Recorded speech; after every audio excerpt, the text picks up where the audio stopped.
Hi friends, happy Gurpurab to all of you. Guru Nanak जयंती की आप सबको बहुत बहुत बधाई। आज सिखों के प्रथम गुरु श्री गुरु नानक देव जी का जन्मोत्सव भारत ही नहीं बल्कि पूरे विश्व में बड़ी धूमधाम और श्रद्धा से मनाया जा रहा है। गुरु नानक देव जी सिख धर्म के संस्थापक और सिखों के पहले गुरु थे। इनके जन्म दिवस को सिख धर्म में गुरु नानक जयंती के रूप में बड़े उल्लास के साथ मनाया जाता है और इस दिन को प्रकाश पर्व या गुरपुरब के नाम से भी जाना जाता है। एक ओंकार का मूल मंत्र श्री गुरु नानक देव जी ने दुनिया को दिया। उन्होंने कहा कि परमात्मा एक है जिसकी सब अलग अलग रूप में पूजा करते हैं। श्री गुरु ग्रंथ साहिब जी की वाणी का आरंभ मूल मंत्र से ही होता है। नानक जी का जन्म सन 1469 ईस्वी 1469 में कार्तिक पूर्णिमा को पाकिस्तान में रावी नदी के किनारे स्थित तलवंडी नामक गांव में हुआ था। इनके पिता का नाम कल्याण मेहता कालू जी था और माता का नाम तृप्ता देवी था। नानक जी ने हिंदू परिवार में जन्म लिया था। सिख धर्म में मान्यता है कि बचपन से ही नानक देव जी विशेष शक्तियों के धनी थे। गुरु नानक देव जी की बहन का नाम नानकी था। उन्हें अपनी बहन नानकी जी से बेहद लगाव था और उन्हें बहन नानकी जी से काफ़ी कुछ सीखने को मिला। गुरु नानक साहिब जी का प्रिय भोजन सरसों का साग और मक्की की रोटी था। उन्हें ये बहुत पसंद था, इसलिए बहन नानकी जी से आग्रह करके वे यह भोजन बनवाते थे और बहन नानकी बड़े प्रेम से उनके लिए भोजन पकाती थी। 16 वर्ष की ही आयु में इनकी शादी सुलखनी से हो गई थी। सुलखनी देवी पंजाब के गुरदासपुर जिले के लाखोकी की रहने वाली थी। माता सुलखनी के 2 पुत्र हुए, श्रीचंद और लक्ष्मीचंद। इन दोनों बच्चों के जन्म के कुछ ही समय बाद नानक जी तीर्थ यात्रा पर निकल गए। उन्होंने काफ़ी लंबी यात्राएं की। इस यात्रा में उनके साथ पाई मर्दाना और पाई बाला भी गए। सन 1521 ईस्वी तक उन्होंने यात्राएं की। इस यात्रा के दौरान वे सारी संगतों को उपदेश देते और सामाजिक कुरीतियों के खिलाफ जागरूक करते थे और जहां जाते थे वहां लोगों की सेवा करते और उन्हें भोजन कराते थे। उन्होंने भारत, अफगानिस्तान और अरब के कई स्थानों का भ्रमण किया। इन यात्राओं को पंजाबी में उदासियां कहा जाता है। उन्होंने अपने जीवन का आखिरी समय पाकिस्तान के करतारपुर में बिताया। यहीं पर गुरु नानक देव जी की दिव्य ज्योति जोत में समा गई। यही कारण है कि करतारपुर सिखों का पवित्र धार्मिक स्थल है। 22 सितंबर 1539 ईस्वी को गुरु नानक साहिब जी ज्योति जोत समा गए। उन्होंने अपनी मृत्यु से पहले अपने शिष्य पाई लहना जी को अपना उत्तराधिकारी बनाया, जो आगे चलकर गुरु अंगद देव जी कहलाए। वे सिखों के 10 गुरुओं में से दूसरे गुरु माने जाते हैं। श्री गुरु नानक साहिब जी ने अपने पीछे सिख धर्म के अनुयायियों के लिए अपने जीवन के 3 मूल सिद्धांत नाम जपो अर्थात प्रभु का सिमरन करो, किर्त करो अर्थात ईमानदारी से कड़ी मेहनत करो और वंड छको अर्थात बांट कर खाओ, यही गुरु नानक देव जी की मूल शिक्षा है, जिसका अनुसरण सिख धर्म के अनुयायी अपने तन, मन और धन से करते हैं। करतारपुर साहिब सिखों का पवित्र धार्मिक स्थल है। इस तीर्थ स्थल को सबसे पहला गुरुद्वारा माना जाता है, जिसकी नींव श्री गुरु नानक देव जी ने रखी थी और यहीं पर उन्होंने अपने जीवन के अंतिम साल बिताए थे। इसलिए इस गुरुद्वारे की काफ़ी मान्यता है। करतारपुर साहिब पाकिस्तान के नारोवाल जिले में स्थित है। यह भारत के पंजाब के गुरदासपुर जिले के डेरा बाबा नानक से 3 से 4 किलोमीटर दूर है और लाहौर से करीब 120 किलोमीटर दूर है। भारत में पंजाब के डेरा बाबा नानक से पाकिस्तान में नारोवाल जिले में करतारपुर साहिब गुरुद्वारे तक कॉरिडोर का निर्माण हुआ है, जिसे सिख समुदाय के लोग बिना वीज़ा के आसानी से दर्शन कर पाएंगे। नवंबर 2018 में इस कॉरिडोर का शिलान्यास हुआ और इसी के साथ सिख श्रद्धालुओं का सालों का इंतज़ार खत्म हुआ। गुरपुरब से एक दिन पहले भव्य रूप से नगर कीर्तन का आयोजन किया जाता है। इस नगर कीर्तन में पीछे पीछे सिख संगत होती है, जो कीर्तन और भजन गाते हुए आगे बढ़ते हैं और आगे 5 प्यारे इस नगर कीर्तन की अगुवाई करते हैं। और पर्व वाले दिन गुरु नानक जयंती का उत्सव सुबह 3 बजे से ही शुरू हो जाता है। सुबह 3 से 6 बजे तक के समय को अमृत बेला कहा जाता है, जिसे भजन और ध्यान के पाठ के लिए उपयुक्त माना जाता है। इसके बाद कथा और कीर्तन का आयोजन होता है। अमृतसर के गोल्डन टेम्पल में इस पर्व पर होने वाला आयोजन महत्वपूर्ण माना जाता है। इस दिन गुरु के लंगर की विशेष व्यवस्था होती है। इस दिन यहाँ आने वाले हर व्यक्ति को गुरु का लंगर दिया जाता है। यह शाकाहारी भोजन होता है जिसे लोग बड़े प्रेम और श्रद्धा से ग्रहण करते हैं और सिख धर्म में भोजन कराने को सेवा के रूप में देखा जाता है। यहाँ बड़ी संख्या में संगत जुड़ती है और निस्वार्थ भाव से लोग सेवा करते हैं। और जो प्रसाद आज के दिन विशेष तौर पर तैयार किया जाता है उसे कड़ा प्रसाद कहते हैं। ये खाने में बहुत ही स्वादिष्ट होता है। अगर आप कड़ा प्रसाद की रेसिपी देखना चाहते हैं तो इस वीडियो के एंड में उसका लिंक आप देख सकते हैं। लेकिन आज इस वीडियो में आज के शुभ अवसर पर मैं अपने गुरुजी का प्रिय भोजन बनाने जा रही हूँ। सरसों का साग और मक्की की रोटी पंजाब की ये सबसे मशहूर डिश है और सर्दियों के मौसम की सौगात है। ठंड के मौसम में सिर्फ पंजाब ही नहीं बल्कि हर किसी के घर में सरसों का साग ज़रूर बनता है, लेकिन इसका असली मज़ा तभी आता है जब इसे पंजाबी स्टाइल में बनाया जाए। तो आज मैं आपको देने वाली हूँ कुछ टिप्स जिससे आपका सरसों का साग स्वादिष्ट और मलाईदार बनेगा और आपकी मक्की की रोटी बनेगी एकदम कुरकुरी और टूटेगी नहीं और राउंड भी बनेगी। तो यहाँ है मेरे पास 1 किलो सरसों का साग जो साफ़ करने के बाद लगभग 750 या 800 ग्राम रह गया है। और ये है बथुआ जो है 200 ग्राम और ये है आधा किलो पालक। और साथ में मैं इसमें डालने वाली हूँ कुछ मूली के पत्ते। मूली के पत्ते आपके साग को थिकनेस देंगे और साग का टेस्ट भी बढ़ाएंगे। इन सभी पत्तेदार सब्जियों को मैंने 2 से 3 बार अच्छी तरह से पानी से धो लिया है और अब यहाँ हम इन सभी पत्तेदार सब्जियों को रफली चॉप कर लेंगे। गाइस, सर्दियों के मौसम में सरसों का साग न केवल स्वाद के मामले में लज्जतदार होता है बल्कि सेहत से जुड़े कई फायदों से भरा है। इसमें मौजूद विटामिन्स, मिनरल्स, फाइबर और प्रोटीन्स इसे बेहद फायदेमंद बनाते हैं। सरसों, पालक और बथुआ की इन गहरी हरी पत्तियों में बहुत अच्छी मात्रा में फाइबर होता है जो कोलेस्ट्रॉल के स्तर को नियंत्रित करने में मदद करता है। और सरसों के साग में कैलोरी कम होती है और फाइबर ज़्यादा होता है जिससे वज़न को कंट्रोल में रखना आसान हो जाता है और इसको खाने से आपका डाइजेस्टिव सिस्टम भी ठीक रहता है। सरसों के साग में कैल्शियम और पोटेशियम अच्छी मात्रा में होते हैं जो हड्डियों को मजबूत बनाने में मदद करते हैं। और फ्रेंड्स, सरसों के साग में विटामिन ए अच्छी मात्रा में होता है जो आँखों की मांसपेशियों को किसी भी तरह के नुकसान से बचाता है और आपकी आँखों की रोशनी को बढ़ाता है। इसमें एंटीऑक्सीडेंट्स भरपूर मात्रा में होते हैं जो न केवल शरीर को डिटॉक्सिफाई करते हैं बल्कि आपकी इम्यूनिटी को भी बढ़ाते हैं। सरसों के साग के सेवन से आपका कोलेस्ट्रॉल लेवल बैलेंस्ड में रहता है जिससे कार्डियोवास्कुलर रोगों यानी दिल की बीमारियों का खतरा घटता है। इसलिए फ्रेंड्स, इन हरी पत्तेदार सब्जियों का सेवन सर्दियों में ज़्यादा से ज़्यादा कीजिए। गाइस, ये जो सरसों के मोटे वाले डंडल होते हैं इन्हें मैं इसमें नहीं डाल रही हूँ क्योंकि ये थोड़े सख्त होते हैं, लेकिन हाँ, छोटे और पतले वाले डंडल आप इसमें डाल सकते हैं क्योंकि ये नरम होते हैं और आसानी से गल जाते हैं। और अब हम इन सभी सब्जियों को कुकर में डालकर पकाएंगे। तो यहाँ गए सरसों के पत्ते और फिर अब यहाँ मैं डाल रही हूँ इसमें बथुआ के पत्ते। इसे बहुत से लोग बाथू भी कहते हैं। नेक्स्ट इसमें मैं डाल रही हूँ पालक के पत्ते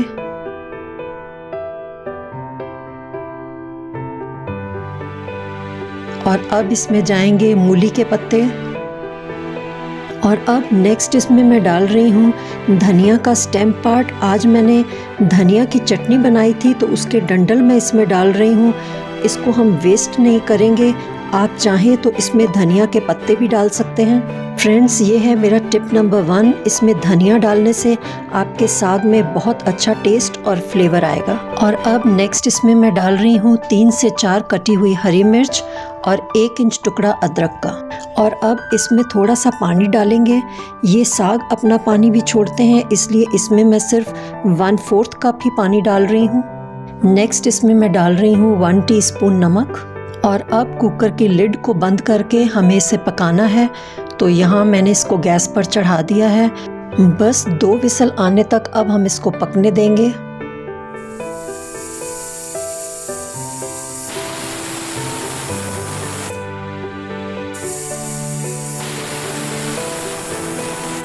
आप देख सकते हैं कि हमारे कुकर में 2 विसल आ चुकी हैं और मैंने गैस को कर दिया है बंद।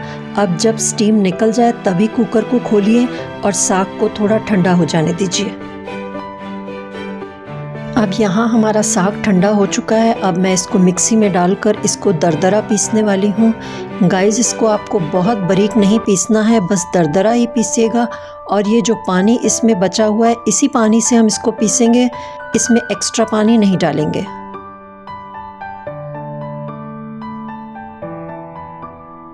तो यहाँ मैंने साग को दरदरा ग्राइंड कर लिया है और अब हम इसको कढ़ाई में डालकर पकाएंगे। फ्रेंड्स, कुछ लोग इसे मिक्सी में पीसना पसंद नहीं करते, तो इसे आप घोटने से घोट कर भी तैयार कर सकते हैं। बस उसमें समय थोड़ा ज़्यादा लगता है, इसलिए मैंने इसे मिक्सी में ही ग्राइंड कर लिया है। ये आपकी सुविधा पर निर्भर करता है। दोनों तरीक़ों से यह बहुत ही टेस्टी बनता है। दूसरी तरफ हम तड़के की तैयारी कर लेंगे। उसके लिए मैंने यहाँ लिया है 1 गड्डी लहसुन की, 1 इंच टुकड़ा अदरक का, 1 प्याज, 3 टमाटर, 2 हरी मिर्च और 2 ही ड्राई रेड चिलीज़। इन सभी को हम बारीक चॉप कर लेंगे और टमाटरों की प्यूरी बना लेंगे। तो यहाँ मैंने तड़के का सारा सामान रेडी कर लिया है और अब लगाते हैं सरसों के साग को ये मज़ेदार तड़का। यहाँ हमारा साग मीडियम आंच पर पक रहा है। इसे कम से कम 15 से 20 मिनट तक हमें पकाना होता है। बीच बीच में इसको चलाते रहिए ताकि ये कढ़ाई में नीचे ना लगे। तो यहाँ दूसरी तरफ तड़के के लिए यहाँ एक पैन में मैंने डाल दिया है 1 टेबलस्पून सरसों का तेल। गाइस, आप चाहें तो कोई भी ऑयल या घी इसमें यूज़ कर सकते हैं, लेकिन अगर आप ट्रेडिशनल तरीके से बनाना चाहते हैं तो सरसों का तेल ही यूज़ कीजिए। और अब इसमें गया ये चॉप किया हुआ लहसुन।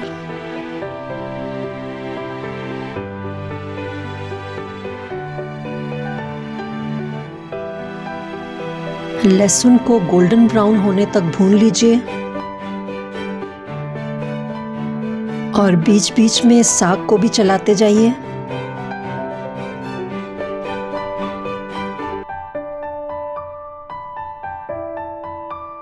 यहाँ हमारा लहसुन गोल्डन ब्राउन हो चुका है और अब इसमें मैं डाल रही हूँ प्याज। प्याज को भी हम गोल्डन ब्राउन होने तक रोस्ट कर लेंगे।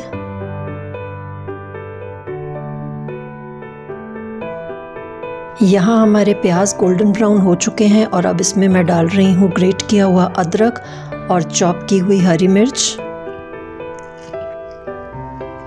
इन सबको मिक्स कर लीजिए और फिर इसमें जाएगी हमारी टमाटर की प्यूरी। इसमें टमाटर डालने के बाद इसको कम से कम 10 मिनट तक हमें इसको पकाना है ताकि टमाटरों का पानी सूख जाए। और अब नेक्स्ट इसमें मैं डाल रही हूँ 1/4 टीस्पून नमक। गाइस, नमक आप अपने टेस्ट के हिसाब से डालिए। और अब यहाँ मैं डाल रही हूँ 1 टीस्पून सूखा धनिया और 1 टीस्पून कसूरी मेथी। अब इन सबको हम अच्छी तरह से मिक्स कर लेंगे। इसमें थोड़ा सा पानी डालकर हम इसको ढककर लो फ्लेम पर 5 से 7 मिनट के लिए पकाएंगे।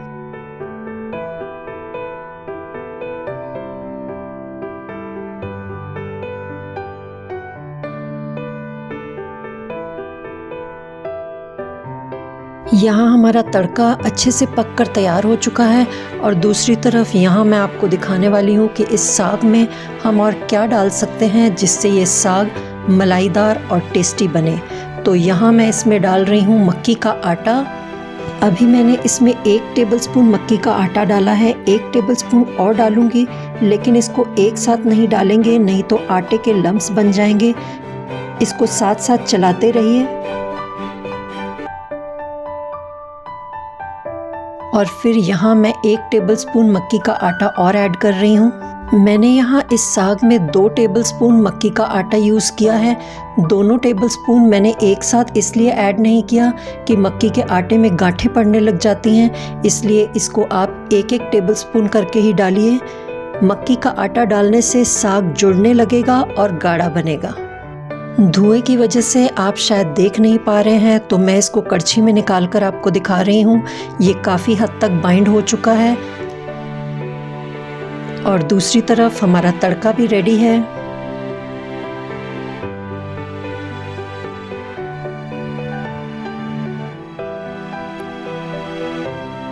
तो अब इस तड़के को हम डाल देंगे साग के अंदर।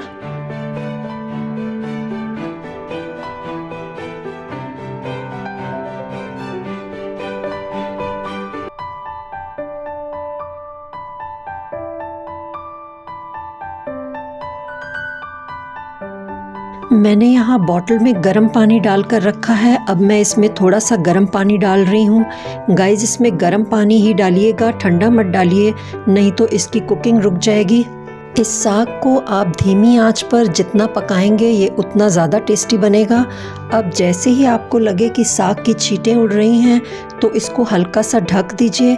इस पर पूरा ढक्कन इसलिए नहीं देंगे ताकि इसके ढक्कन पर वाटर वेपर जमा नहीं हो और स्टीम अंदर नहीं जाए।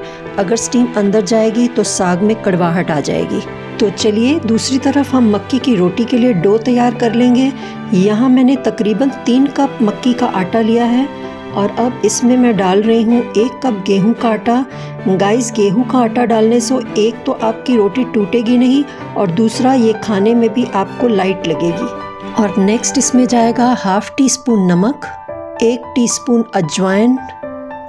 अजवाइन डाइजेशन के लिए बहुत अच्छी है, इसलिए इसे ज़रूर ऐड कीजिए। और नेक्स्ट इसमें मैं डाल रही हूँ मेथी के पत्ते। मेथी लीव्स डालने से आपकी रोटी बहुत ही कुरकुरी बनेगी, आप इसको ट्राई कीजिएगा। और अब इसमें जाएगी 2 टेबलस्पून मलाई। ये घर की फ्रेश मलाई है। मलाई डालने से आपकी मक्की की रोटी मुलायम बनेगी और ये सूखेगी नहीं। अब इसको हल्के गर्म पानी से हम गूंथ लेंगे।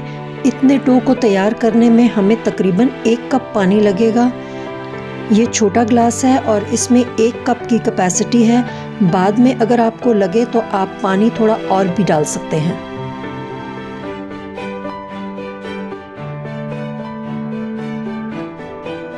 बस अब इसमें थोड़ा थोड़ा करके पानी डालते जाइए और इसका एक सॉफ्ट डो तैयार कर लीजिए।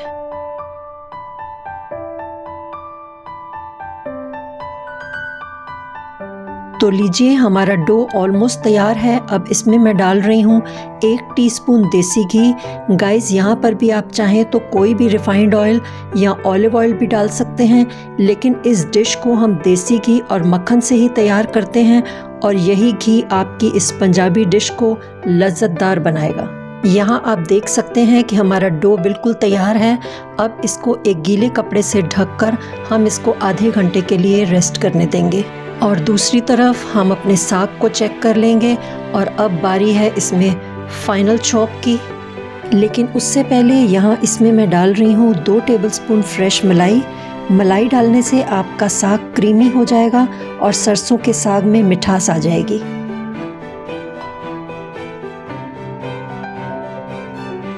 और अब इसको सर्व कीजिए आप अपनी मनपसंद की किसी भी सर्विंग डिश में।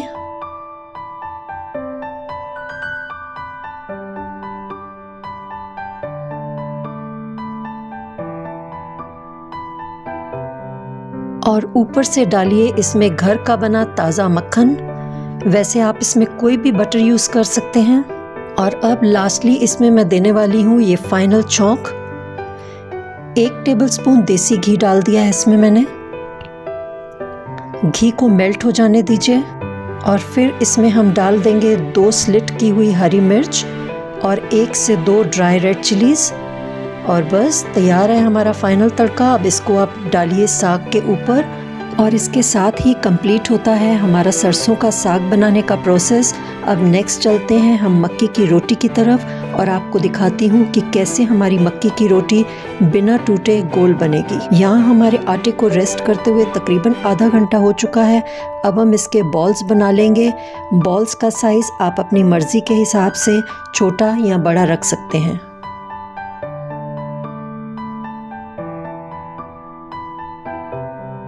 अब यहाँ इस रोटी को बेलने से पहले इस पर मैं थोड़ा सा गेहूं का सूखा आटा अप्लाई कर रही हूँ, जिससे ये रोटी टूटेगी नहीं। तो बस इसको हल्के हाथों से बेलन से प्रेस करते हुए इसको रोल कर लेंगे।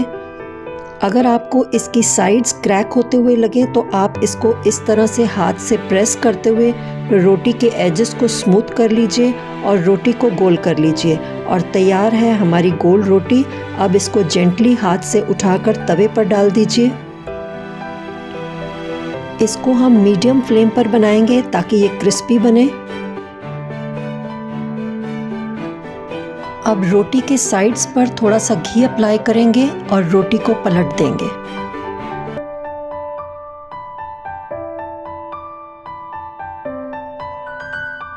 जब तक हमारी ये रोटी सिक रही है तब तक हम दूसरी रोटी बेल लेंगे।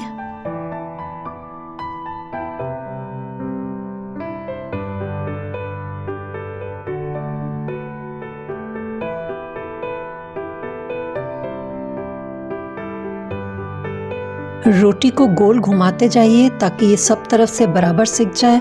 और अब इस पर मैं देसी घी अप्लाई करके इसको तलने वाली हूँ।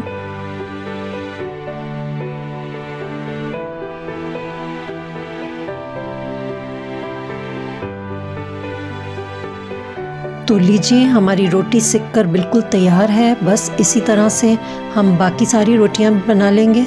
फ्रेंड्स, हमारे पूरे इंडिया में ख़ास तौर से पंजाब में तो सरसों के साग के साथ मक्के की रोटी को बहुत चाव से बनाया और खाया जाता है। आप भी ट्राई कीजिएगा ये पंजाबी डिश और मुझे नीचे कमेंट बॉक्स में ज़रूर बताइएगा कि आपको मेरी आज की ये रेसिपी कैसी लगी। और अगर अच्छी लगी हो तो वीडियो को एक लाइक ज़रूर दीजिएगा और शेयर कीजिए। और आगे भी इस तरह की ट्रेडिशनल रेसिपीज़ देखने के लिए पिंक्स हैप्पी कुकिंग को सब्सक्राइब कीजिए। तो लीजिए तैयार है हमारी आज की पंजाबी स्टाइल में सरसों का साग और मक्की की रोटी। इसको आप सर्व कर सकते हैं हरे धनिए की चटनी के साथ और साथ में सर्व कीजिए कोई भी अचार और अनियन रिंग्स, मूली और हरी मिर्च के साथ। और लास्टली इसको डाइजेस्ट करने के लिए इसके साथ एंजॉय कीजिए गुड़, तिलकुट और मूंगफली। मिलती हूँ आपसे अगली वीडियो में। Happy Gurpurab once again to all of you. Have a good day. Bye bye.